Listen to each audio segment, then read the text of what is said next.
Dober večer. Stanje v ustni votlini pomembno vpliva na zdravje in počutje celega telesa. V tokratnem svetovalnem pogovoru bomo izpostavili pomen ustnega zdravja. Govorili pa tudi o sosledju pravilnih ukrepov od prvega obiska zobozdravnika.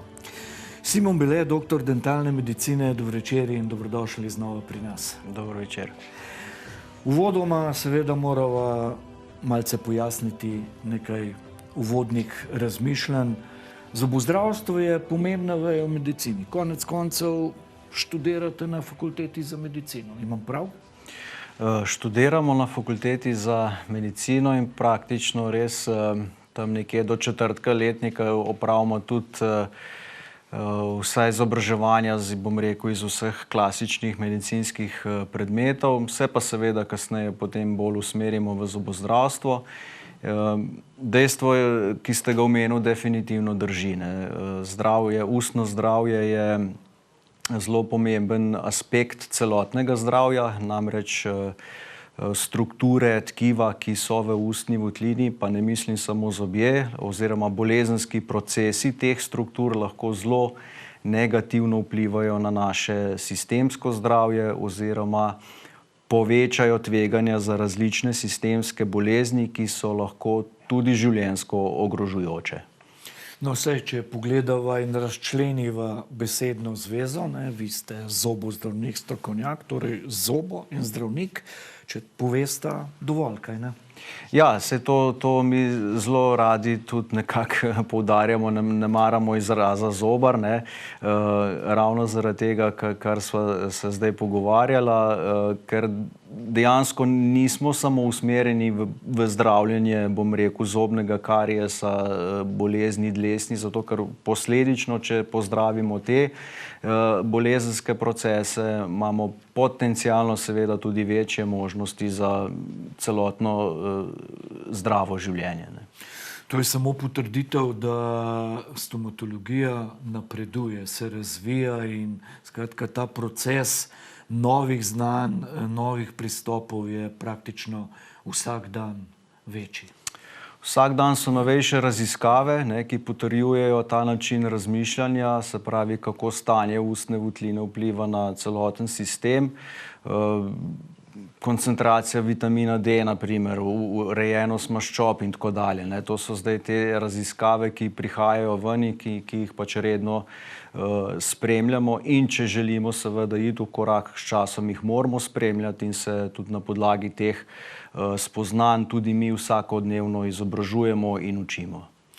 Da bodo naši gledalci in gledalke imeli še boljšo predstavo, kako pomembno je nameniti dovolj pozornosti ustni votlini, pravilni higieni in vse, o čemer bova danes govorila. Nekoč ste mi že v tem studiu dejali, da ustna votlina je organ, ki ni nič manj pomemben kot, na primer, to vemo vsi, pljuča. Ja, brez lastnih pljuč ne moramo živeti. Ne predstavljam si tudi, kako bi brez ustne votline živeli. Sicer lahko bi nas nekako hranili po cevki, preko infuzije, ampak v končni fazi to ni tudi neka kvaliteta življenja. Tako da dejansko, ja, za nas je ustna votlina organ, ki je enako pomemben kot drugi sistemi našega telesa. Uvodoma sem dejal, da bova danes v pogovoru nekoliko bolj osvetlila ta proces ukrepov od prvega obiska zdravnika, pa potem glede na rezultat nadaljne pravilne ukrepe. Povejte mi, imate ogromno izkušenj. Kaj odgovorite pacientu, ki zbere pogum in pride k vam in reče, doktor, se ne bo preveč bolelo, kaj ne, mene je strah. Ja, že to, da je recimo pacient, ki ga je očitno strah, če vas prav razumem, da je prišel v ordinacijo in je rekel, zdaj sem tukaj, je že naredil tisti najtežji korak. Prvi korak je vedno najtežji. Zelo razumem stisko nekoga, ki ima res, bom rekel, ta patološki strah. Se nobenemu ni prijetno nas obiskati, če smo popolnoma iskreni, ampak ko je res tisti močen strah prisoten, pa je ta stiska še toliko večja. V takih primerih po mojih izkušnjah in to, kar sem jaz z pacienti z tem velikim strahom doslej doživel skupaj, je, da že prijazna beseda, mirno okolje, počasen razvoj dogodkov, veste, da začnemo z nekimi manjšimi, bolj preprostimi posegi, se s časoma ta strah tudi, ne bom rekel, da izgine, definitivno pa bistveno zmanjša, tako da ne predstavlja več take travme za nadaljne obiske. Kje pa so po vaših izkušnjah vzroki, da ljudje preveč dolgo odlašajo, da odidejo k zobozdravniku? Ja, en izmed najpogostejših vzrokov je definitivno strah, ki je običajno povezan z neko predhodno izkušnjo, običajno v otroštvu. To so zgodbe, ki jih največkrat slišim. Drug je tudi nekako izguba nekega zaupanja v sam sistem, ker pač zadeve zelo dolgo tečejo. Seveda pri tem pa tudi igrajo vlogo tudi finance in nekako kolaž vseh teh bom rekel, vzrokov je tisto, kar jaz vidim najpogostejši. Ampak zanimivo je, če tako pogledava čisto iz človeškega stališča, ustna votlina je zelo zanimiva. Če tisto malo boli, pa si misliš, mogoče me je pa malo ujel prepih, saj bo boljš, pa odlašaš, more res malce bolj konkretno zaboleti, da reče, zdaj pa jaz grem v zobozdravstveno ordinacijo. Ja, ker ustna votlina je imunsko zelo močno okolje in 80% bolezenskih procesov, ki potekajo v ustih, praktično potekajo brez simptomov. Oziroma ti simptomi se, tako kot ste rekel, občasno pojavljajo. In seveda, ko to izgine, večina ljudi reče, se je v redu, se lahko še počakam, dokler se kaj res hujšega ne zgodi. Vendar jaz vedno pravim, dajmo preprečiti. Bolje požar preprečiti, ko pa da ga je potrebno gasiti. Kako pa je čisto iz tega strokovnega, medicinskega, patološkega stališča možno, da je ustna votlina toliko odporna? Mati narava nas je tako naredila. Zdaj točno zakaj je tako naredila, po mojem mnenju, pač glede na anatomske strukture, ki so v naši ustni votlini, je toliko enih prepletov žil, prepletov živcev, zelo občutljivih tkiv, kar je si recimo najpogostejša bolezen, bom rekel, človeka. In če bi tleh imunski sistem bil šibek, potem bi nas praktično ves čas bi nas nekaj v ustih bolelo. Tole vprašanje je pa za vse tiste, ki naju sedaj spremljajo in kljub vašim pomirljivim besedam jih je še vedno strah. Ali obstajajo kakšna zdravila za zmanjšanje strahu pred zobozdravnikom? Ja, res v nekaterih zelo ekstremnih primerih obstajajo seveda medikamenti, ki pomirijo pacienta, potem tudi dušikov oksid, recimo, smejalni plin, če ne drugje smo kdaj v kakšnem filmu, v kakšni humoristični oddaji to videli. V res tistih najskrajnejših primerih je pa tudi možna sanacija v splošni anesteziji. Ampak to so verjetno skrajnosti. To so izjemno skrajni primeri, bolj pogosti pri kakšnih otrocih ali pa rečemo pri kakšnih Downovih sindromih in tako naprej. Torej, prvi korak sva midva danes naredila. Zbral sem korajžno, vstopil sem v vašo ordinacijo in kaj sledi, kaj sedaj? Ja, stopil ste z neko težavo, drugače ne bi. In najprej seveda se bova pogovorila o tej vaši težavi, koliko časa je prisotna, od kje mislite, da izvira, kakšne težave vam povzroča, kdaj vam jih povzroča. Zelo pomemben aspekt je tudi vaše splošno zdravje, ali imate kakšne pridružene sistemske bolezni, ali jemljete kakšna zdravila, ali je v družini kaj podobnega, kaj resnega. In na podlagi tega prvega pogovora se potem dogovorimo za nadaljne obiske, ki so izključno usmerjeni v zelo natančno diagnostiko. Uspeh vsakega zdravljenja je najprej natančna diagnoza. In ti diagnostični postopki kar terjajo nekaj časa in nekaj pogovorov, določenih preiskav, da mi najprej pridemo do natančne diagnoze. To je prvi ključni moment, ne. In tukaj pri tej natančni diagnostiki se uporabljajo različni pristopi, torej od slikanja do drugih faz. Različne preiskave, se pravi, seveda pomemben je klinični pregled, ocena stanja zobovja, zelo pomembna je natančna ocena stanja obzobnih tkiv, se pravi vaše dlesni in kosti, ne, ta preiskava, rečemo mi, elektronske meritve obzobnih žepov, ali pa če metaforično ponovadi uporabim izraz za paciente, to je kot en ustni EKG, ne.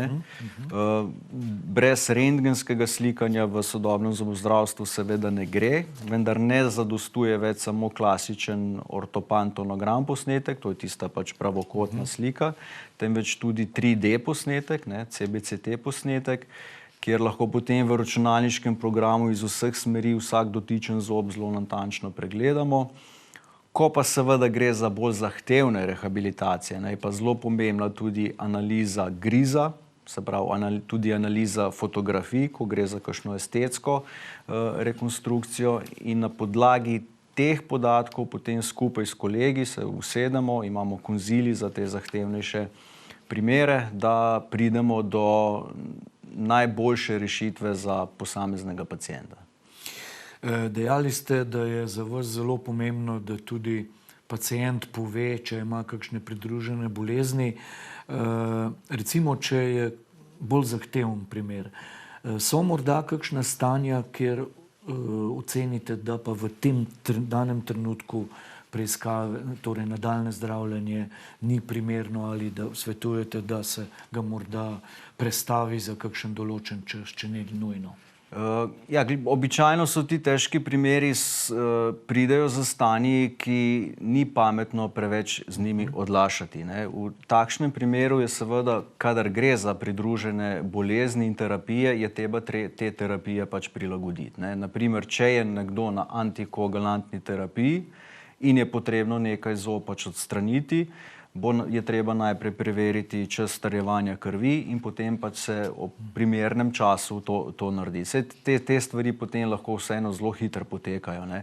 Nikakor ni pametno odlašati pol leta, leto dni ali več, je pa potrebno te stvari upoštevati in jih prilagoditi. Ko sem imela konec lanskega leta prvi pogovor, pa potem na odzivu, mi je ena gledalka v telefonskem pogovoru rekla, če bo zobozdravnik še kdaj prišel, prosim vprašajte, kako pa je v fazi, ko je ženska noseča, v fazi nosečnosti, kako je takrat s temi pregledi? Izogibamo se rentgenskih posnetkov, res v zelo redkih primerih se tega poslužujemo.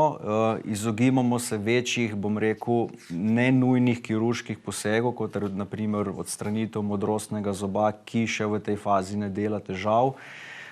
Tudi raje počakamo z odstranitvijo na primer amalgamskih zalivk, ne. Skratka, če bolj poenostavim, nekih kompleksnejših zadev pa v dobi nosečnosti, če je možno, raje preložimo, ne. Nekaj drugega, če nosečnico pač nek zob boli in ga je treba ekstrahirati, seveda bomo to naredili, ampak bomo spet ta način te ekstrakcije, recimo, kot sem dal kot primer, prilagodili njenemu stanju, ne. Torej, po tem temeljitem uvodnem pregledu, postaviti diagnoze, pač zobozdravnik, vi kot strokovnjak določite, kako bo ta zdravljenje potekalo v praksi. To vse skupaj traja relativno hitro, če sem vas prav razumel. Ja, niti ne. Za kompleksne primere so zdravljenja zelo dolgotrajna, ne. 6 mesecev in več, lahko tudi do leto pa pol ali 2, zlasti če je noter tukaj še kakšna implantologija ali pa morda celo ortodontija, ne. Ko imamo načrt, ne, in ko sem vam jaz kot vaš zobozdravnik, ne, recimo ta načrt predstavil, da se pač tudi vi, da vam je jasno, kaj se vam dogaja v ustni votlini, ta načrt sprejmete in sprejmete odločitev, da se gre v zdravljenje, je tista prva faza mi lahko rečemo urgentna faza, da pač odstranimo vse, recimo, brezupne zobe, ki jim ni pomoči. Ne.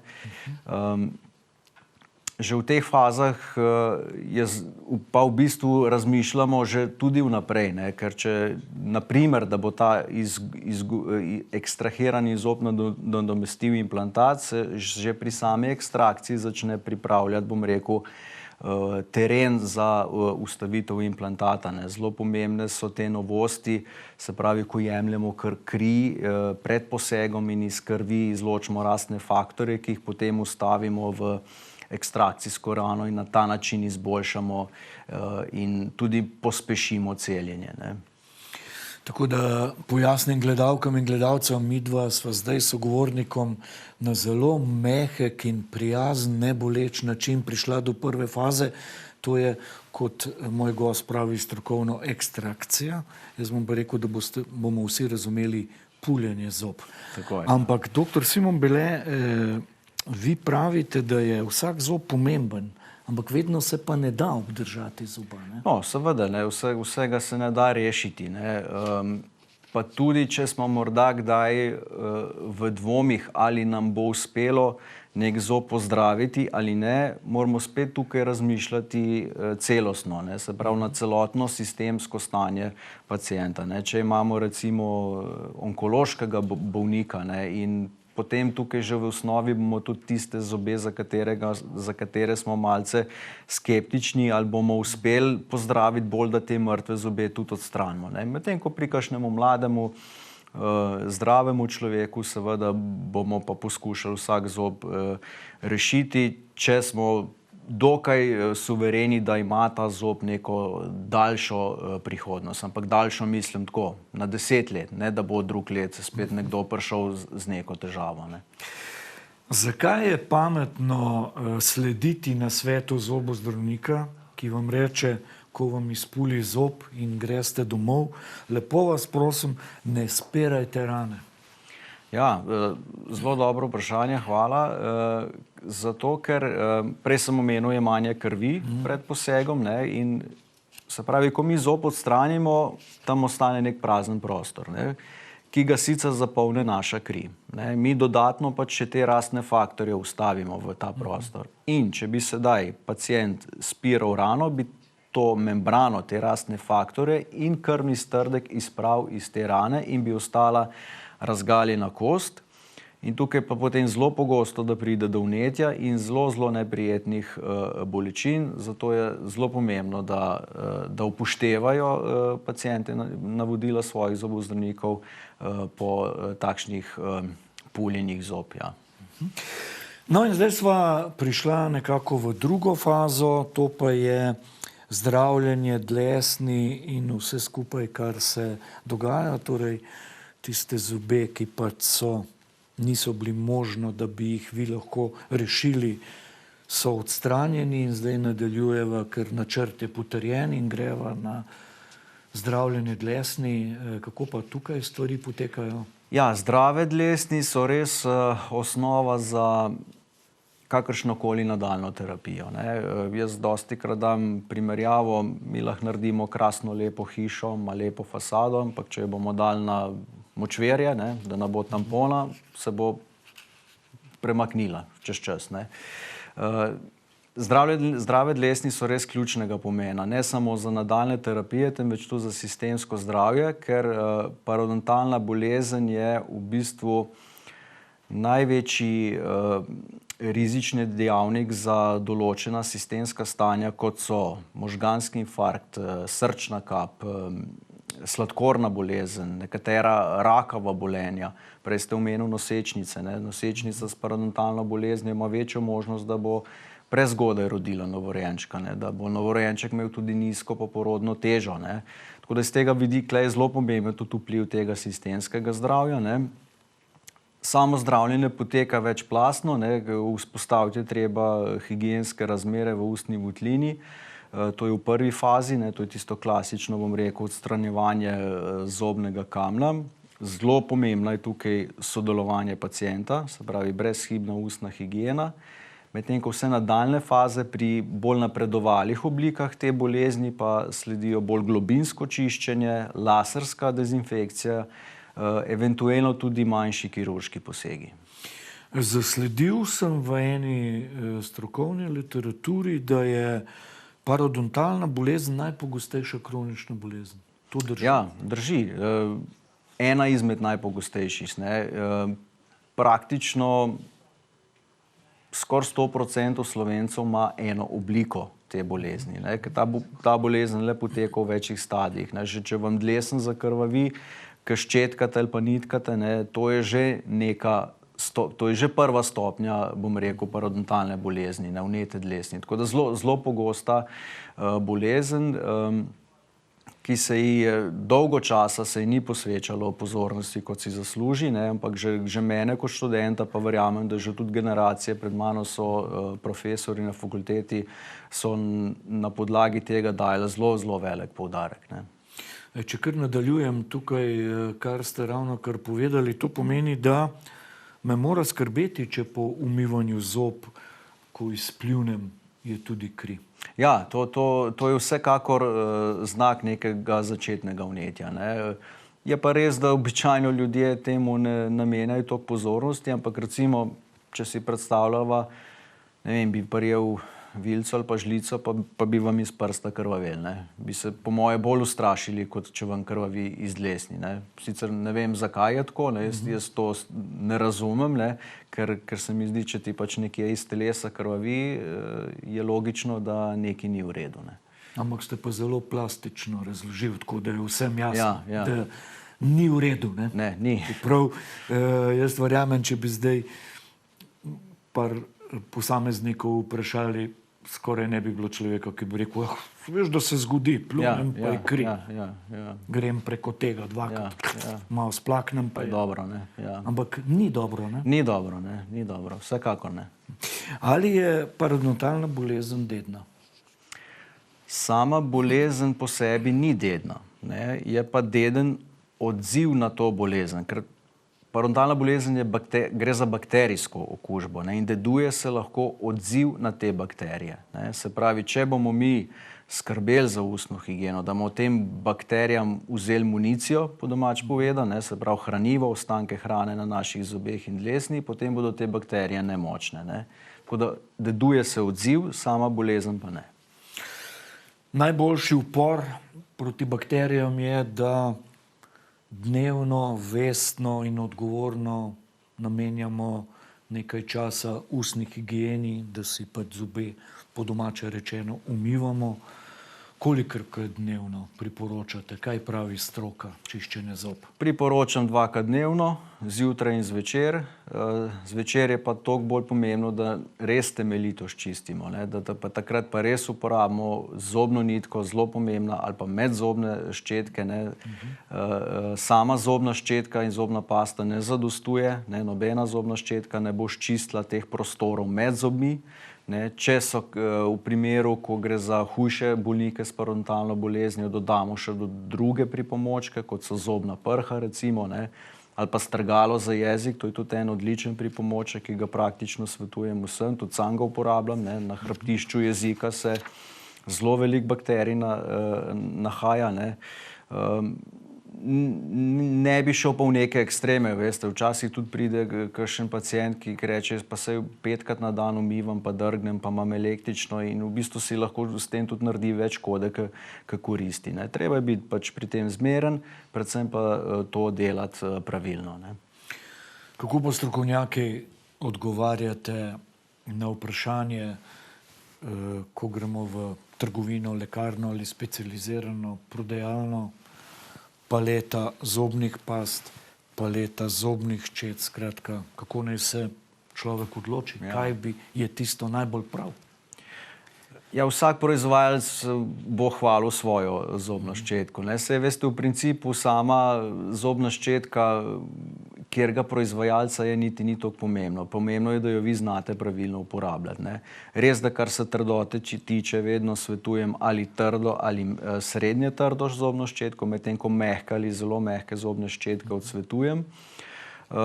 Pri zobni pasti pa je nekaj več možnosti, kjer nekdo, ki ima slabo sklenino, pa svetujemo zobne paste, ki tudi obnavljajo sklenilo, nekdo, ki ima težave z občutljivimi zobmi, svetujemo pasto za občutljive zobe. Tu pa je nekaj več možnosti za konkretno svetovanje, ne. Posebna zgodba v tem sosledju pravilnih korakov, da pridemo potem na koncu, ko je faza zdravljenja zaključenega, do prijetnega nasmeha, da se dobro počutimo. Je pa stanje, ko vi ugotovite, da je pa v ustni votlini prisotna zobna gniloba ali celo kaj hujšega. No, zobna gniloba je tudi ena izmed najpogostejših bolezni, ne, nasploh, ne, v ustni votlini pa vsekakor, ne. Seveda tudi zobno gnilobo ali karijes, ne, je treba sanirati, ne. Posledica nesaniranega karijesa so tudi granulomi, ne, to so mrtvi zobje, to so vsa ta vnetna žarišča, o katerih sem prej govoril, da jih v 80% v bistvu ljudje ne čutimo, ne, in na podlagi diagnostike, ki smo jo opravili, potem detektiramo ta vnetna žarišča, ki seveda se lotimo zdravljenja. Ta koreninska zdravljenja, tule nam zelo v pomoč pride sodobna tehnologija, se pravi uporaba sistemov za strojno širjenje kanalov, uporaba mikroskopa, če mene vprašate, nujna, ker to so tako majhni, predstavljate se, kakšen je zob, noter so pa za lasek majhni kanalčki, ne, in ko enkrat pač daš mikroskop, pogledaš pod 15-kratno povečavo ali več, se pač odpre nov svet, ne. In na ta način lahko potem bistveno bolj kvalitetno opraviš nek poseg.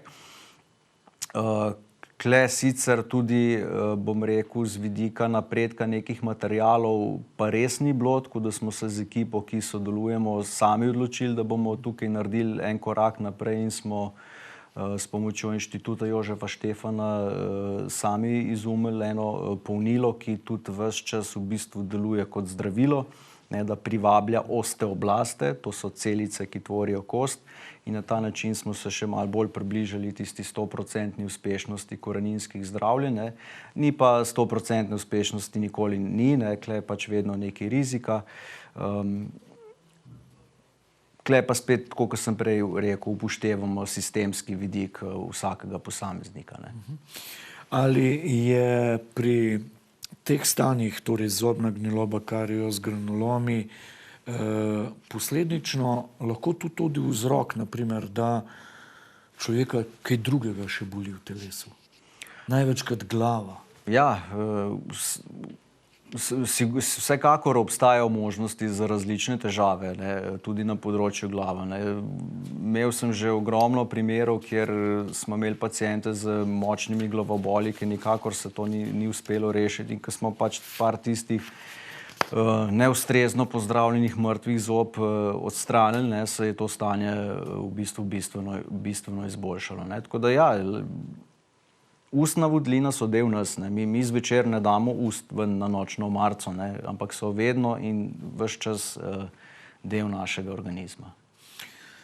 Ena, bom rekel, zelo verjetno za vas zanimiva, za pacienta na nek način tudi, ampak precej zahtevno stanje na tem sosledju, o katerem se danes pogovarjava, za potem tisto zadovoljstvo na koncu, je pa tudi implantologija ali po domače plombe in vse, kar sodi zraven. Ja, no, implantologija, to so zobni vsadki, ne, ki so praktično danes, bom rekel, del skoraj vsake bolj kompleksne rehabilitacije, ker čedalje več ljudi si seveda želi fiksno rešitev, ne rešitev, ki jo bodo zvečer dali na nočno omarico, ne.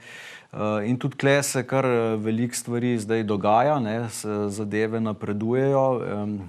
Ena od pomembnih novosti, ki sedaj jih praktično v 90% uporabljamo, so cirkonski, ne, se pravi brezkovinski keramični implantati, ne, ki so v primerjavi s titanom še bolj biokompatibilni, imajo manj možnosti alergijskih reakcij. Ne zdaj, da je titan slab material, da se ne bo kakšen od gledalcev, ki ima titanove vsadke, kaj ustrašil, še vedno je to odlična izbira, ampak tako, kot sem rekel, zadeve gredo naprej tudi na tem področju in mi se vedno trudimo, da smo v koraku s časom.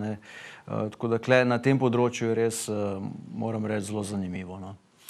Ampak, ko smo se pred oddajo pogovarjali, ste mi dejali, da pri tem področju je zelo pomembna tudi ta analiza, ki jo vi naredite maščob in vitamina D. Zakaj? Ja, to so zdaj tudi novejše raziskave, ki jasno nakazujejo na to, da ustrezna koncentracija vitamina D v telesu in pa urejene maščobe na daljši rok povečajo obstoj implantata v ustni votlini. Zato, ker je metabolizem kosti boljši, ko so ti dve koncentraciji urejeni. Tako da smo se odločili, da vsakemu pacientu, ki gre na implantologijo, preverimo te koncentracije.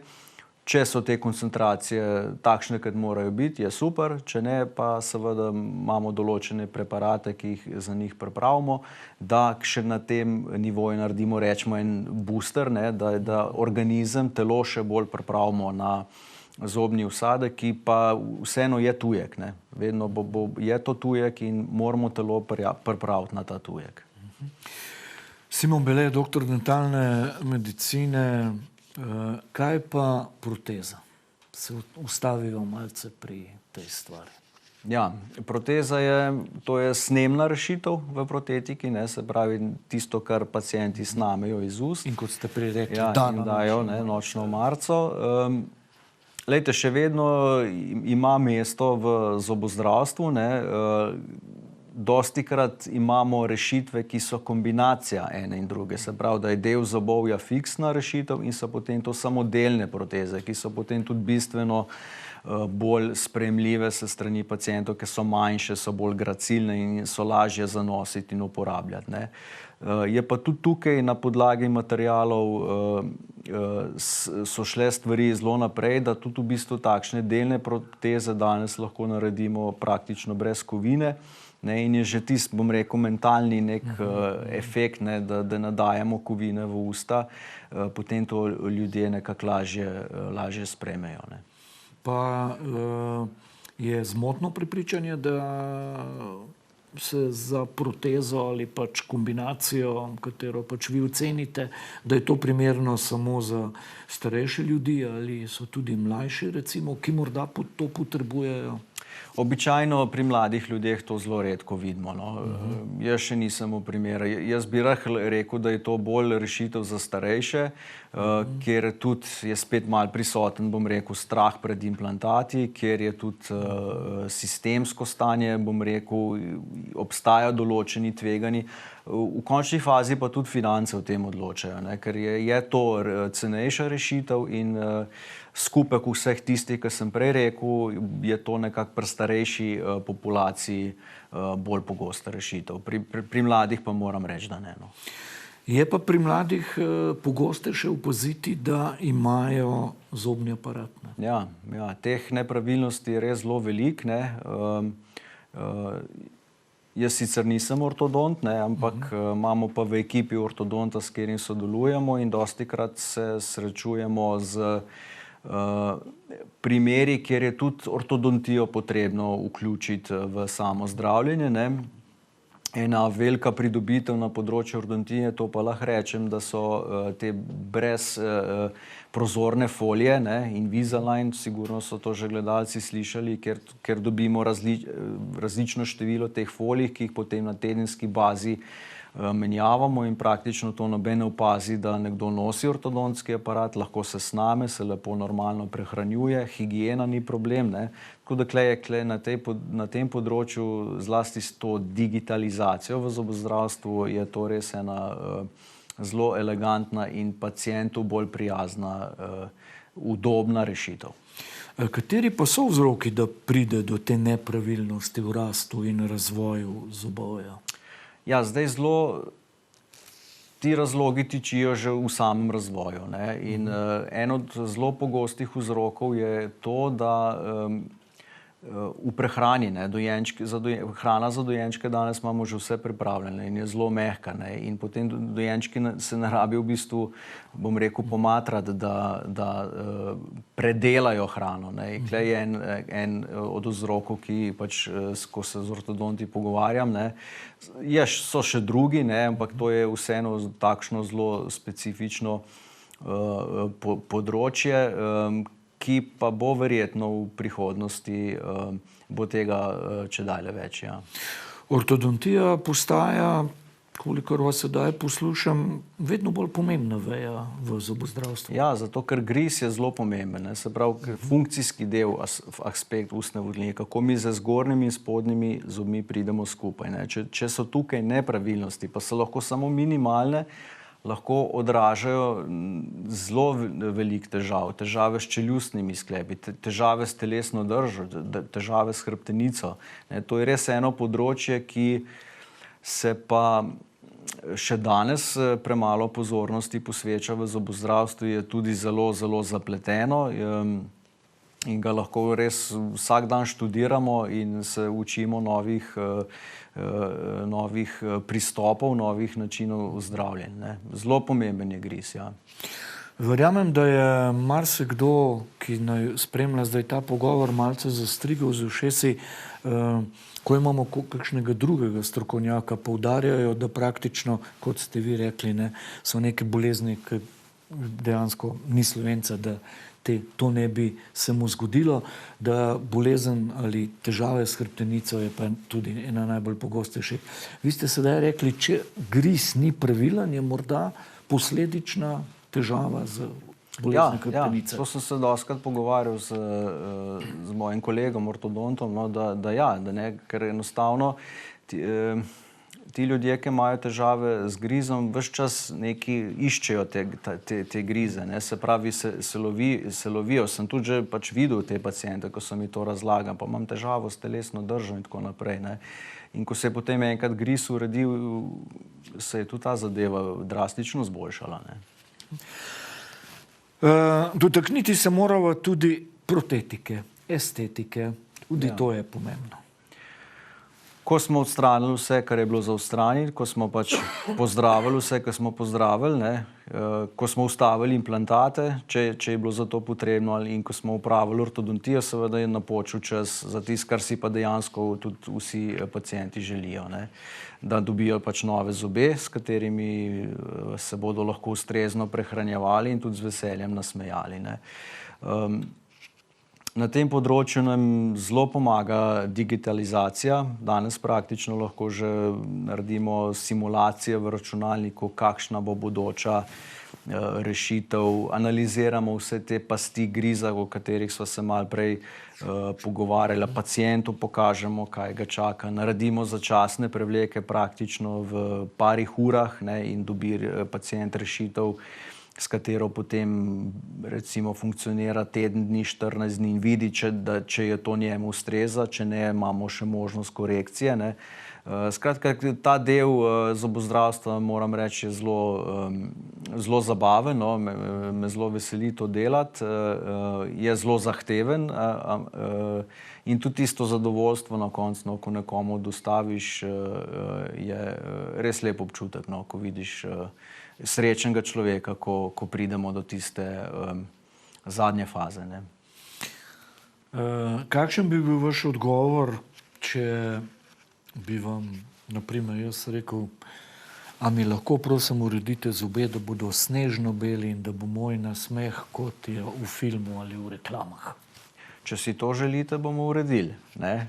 Torej je možno? Ja, vse je možno, ne. Seveda, možno je tudi recimo brez protetike, ne. Danes so ta belila, beljenje zob, ne, je to enostaven in varen postopek, ne. Tako da na tem področju, če si to želite, ni nobenega problema. Ko vas takole poslušam v tem pogovoru, mi je nekako prišlo na misel tudi tole vprašanje in razmišljanje, da pri zobozdravstvu igra zelo pomembno vlogo tudi raziskovanje, razvoj tehnologije, spremljanje novih dognanj, spremljanje strokovne literature? Vsi zobozdravniki se ves čas izobražujemo. Ne. Prvo, se moramo, sicer nam licence ne podaljšajo, ne, ampak si to tudi želimo, tisti, ki želimo biti v koraku s časom. Ne. In imam to srečo, pač, da sodelujem tudi z kolegi, ki dejansko potem vsak je mogoče na nekem področju ga bolj zanima in potem to znanje prenaša na nas, potem skupaj hodimo na seminarje, ne samo po Sloveniji, ampak tudi v tujini. Pred leti smo šli recimo v London, pa smo spremljali konferenco, ki je bila čisto popolnoma znanstvena, na podlagi materialov, se pravi, kaj je cirkonijevi oksidni materiali, polnokeramični materiali, se pravi, da ta reskovina je praktično že, lahko rečemo, dinozaver v zobozdravstvu. Ne. Tako da definitivno, vedno mene osebno skozi veseli, da se kaj novega naučim, da ko pride tudi kakšna nova aparatura, si to pogledamo, ne, in če nam seveda tudi finance omogočajo, ker te stvari so res pregrešno drage, gremo naprej v korak s časom. Ne. Koliko je za zobozdravnika pomembno, nekaj ste že povedali, ta sledenje v korak s času? Kaj to pomeni, če pogledamo zdaj kontra, zame, za pacienta? Ja, to pomeni za vas, da boste pač seveda tudi deležen vseh teh novosti, ne, da če mi kot vaši zobozdravniki ne bomo ostali nekje v preteklosti, pomeni, da tudi naše storitve ne bodo. Ne. Jaz mislim, da si vsak želi, ko se enkrat odloči za neko večjo rehabilitacijo, pa ker je bila ta odločitev, ki je tlela v nekomu leta in leta in je tudi pripravljen za to tudi, bom rekel, izvesti kar precejšno finančno investicijo, ne. Mislim, da bi pričakovali, da dobite najsodobnejše rešitve. Ne. Stomatologija se razvija nenehno, to ste že omenili. Glede na to, da ste v koraku s časom, kako pa je stomatologija kot veda v Sloveniji v primerjavi mogoče z bolj razvitimi državami? Imam to srečo, da sem kar nekaj sveta videl, no, in kamorkoli grem, seveda me tudi ta aspekt zelo zanima. Imam tudi strica v Kanadi, ki je tudi zobozdravnik, in njegova žena ima ta zelo lepo stomatološko kliniko. In vsakeč, ko sem bil že večkrat pri njemu, in vsakeč grem, seveda tudi kakšen dan si vzameva, pa greva na kliniko. Sploh Amerika nekako slovi, ne, vsaj v naših glavah, da to je tam delajo pa čarovnije. Ne. Ampak verjemite, vam lahko rečem, da je nivo slovenskega zobozdravstva na višjem nivoju, kot to, kar sem tam videl. Ne. Plus tega, da je tam, da je zobozdravstvo, če mislimo, da je pri nas drago, pa je drago, da ne bo pomote, je tam to krat 5. Ne. Ampak je pa drugačna, bom rekel, sistemska ureditev. Ne. Tako da definitivno naše znanje, slovensko zobozdravstvo je na zelo visokem nivoju. Vas je to dognanje presenetilo, o katerem ste zdaj povedali, da smo tako na nivoju, da se premalo cenimo, konec koncev? Ja, saj to je mogoče nek trn v peti na Slovencev, ne, da se premalo cenimo. Ne, ja.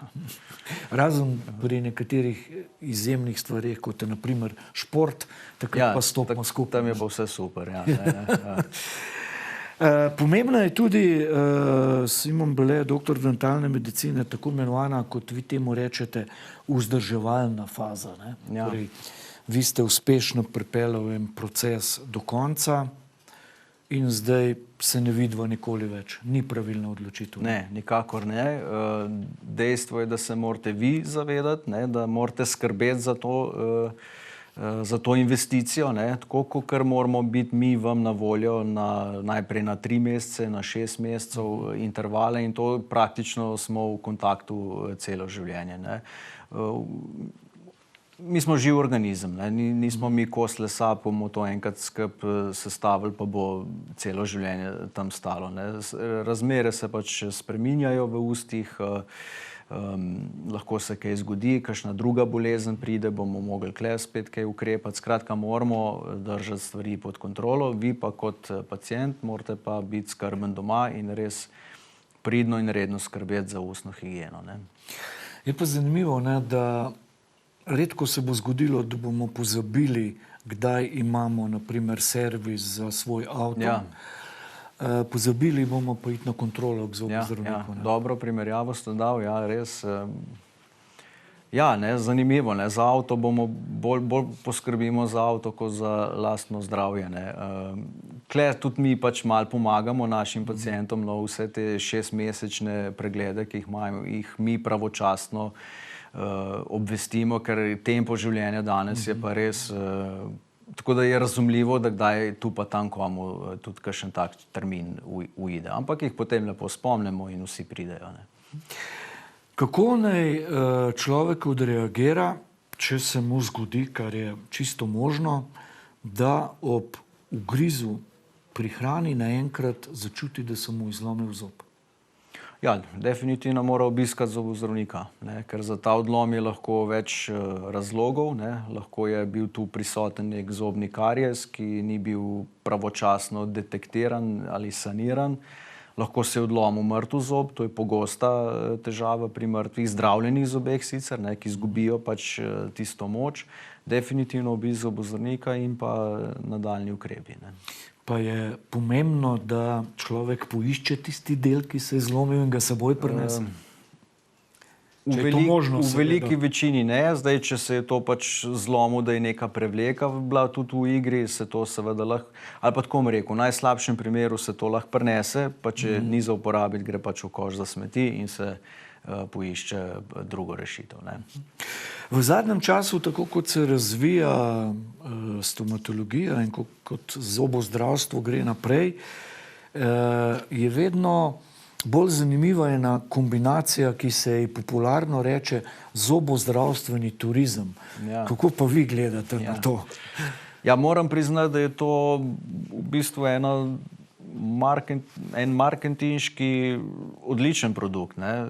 Zdaj zelo lepo se sliši, ne, da greš ti nekam za en teden, tam dopoldne si na bazenu, popoldne greš parkat tudi ordinacijo, ne, in se vrneš domov z lepim, zdravim nasmehom. Ne. Ampak to, kar sva se vse midva zdaj pogovarjala, ne, a se vam zdi, da je to možno v enem tednu narediti? Jaz mislim, da ne. Ja, vi, kot strokovnjak, me boste pa negiral ali potrdil. Ne, definitivno ni. Ne. Vsaka ta faza, o kateri sva se pogovarjala, zahteva svoj čas. Ne. Že če spulte zob, to celjenje traja nekaj mesecev, preden lahko mi nadaljujemo. Ne. Ali pa ortodontija, da ne govorim, to traja leta, ne, in tako naprej. Ne. Tako da to je res ena zelo prebrisana marketinški izum. Verjamem, da se ljudem to zdi lepo, če se jaz skušam nekako, nisem zobozdravnik, ne, čeprav mi je to zelo težko, vidim, ne, privlačnost takšnih sporočil, ne, pa obljube o doživljenjskih garancij in tako naprej. Ampak žal izkušnje kažejo, ne, da se ti ljudje potem zelo hitro vrnejo v naše ordinacije, zelo razočarani. Praktično jim je tudi zelo nerodno, ne, ker vedo, da so v bistvu sami storili napako, ker so se odločili za eno tako pot, in potem je stiska seveda še večja. Ne. Včasih bova ta pogovor pripeljala do konca, pa morda povzamete, katero je tisto sosledje pravilno od prvega koraka, ko je človek zbral pogum in prišel k vam. Ja. Natančni pogovor, natančna diagnostika in izdelava načrta. Sledi urgentna faza, kjer se odstranijo vsi brezupni zobje, zdravljenje dlesni, zdravljenje zobne gnilobe in granolomov, po potrebi, če je potrebna ortodontija ali implantologija, in na koncu protetika, ki pa sledi vzdrževalna faza. preskočiti, katera od teh vas pa ni priporočljivo, ni možno? Ja, odvisno od primera do primera. Nekdo morda ne potrebuje implantatov, nekdo morda ne potrebuje ortodontije. So tudi primeri, ko imamo ljudi z zdravimi zobmi, ni zobnega kariesa, pa je parodontalna bolezen prisotna, tako da to je možno. Ne v smislu preskočiti, če je bolezenski proces, ampak lahko, da ni potrebno zdravljenje ene izmed teh faz.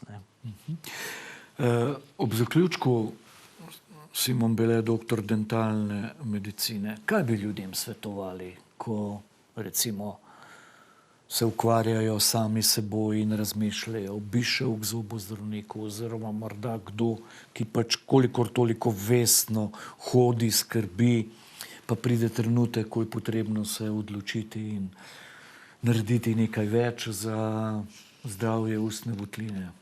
No, nekdo, ki ima že dolgo težave, pa ve, da jih ima, in pač odlaša zaradi različnih vzrokov, seveda svetujem, da obišče svojega zobozdravnika, ker pravim ljudem, ne se bati investirati v vaše zdravje. Danes ljudje investiramo v marsikaj v našem življenju. Nekako, ko je pa čas dati nekaj nase, pa na to pa pač pozabimo. Zobozdravstvo danes ni več tako neprijetna izkušnja, kot je bilo to, 50, 60 ali pa 100 let nazaj. Danes so te novejši pristopi, tehnologije. Vseeno lahko rečemo, da obisk pri zobozdravniku ne bi smel biti nelagoden. Ni zdaj seveda, kot da bi šli na masažo, ampak so te stvari danes popolnoma nekaj drugega. Predvsem pa, da je moj nasvet in želja, da se ustnemu zdravju da pomen, ki si ga zasluži, in tudi za samo ustno zdravje v bistvu lahko največ naredijo ljudje sami in tudi v bistvu zelo malo je treba za to narediti. 2 minuti na dan, ščetkanje, nitkanje in to je to.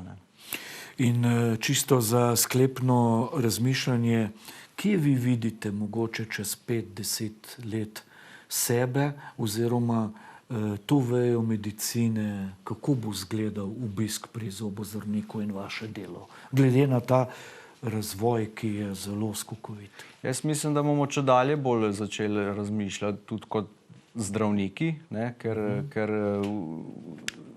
iz dneva v dan se delajo raziskave na različnih procesih, ki se dogajajo v ustni votlini, naprimer kostne lezije, v čeljusti je tudi eno zelo zanimivo področje, ki lahko nakazuje na potencialne nevarnosti za sistemsko zdravje. Klej jaz pač vidim neke izzive, neko prihodnost, tako da vsekakor definitivno bo zelo zanimivo in rad delam svoj poklic, vidim, da bom še kar nekaj časa v tem poklicu in se veselim, kaj bo čas prinesel. Simon Bele, doktor dentalne medicine, hvala lepa za ta zanimiv pogovor in da ste tudi morda na nekoliko drugačen način ljudem dali malo tega pozitivnega sporočila, da je pametno posvetiti vsak dan nekaj časa ustni higieni in konec koncev, če so težave, obiskati zobozdravnika. Definitivno. Hvala lepa tudi vam. Vam cenjene in cenjene pa hvala za pozornost in ostanite v naši družbi še naprej.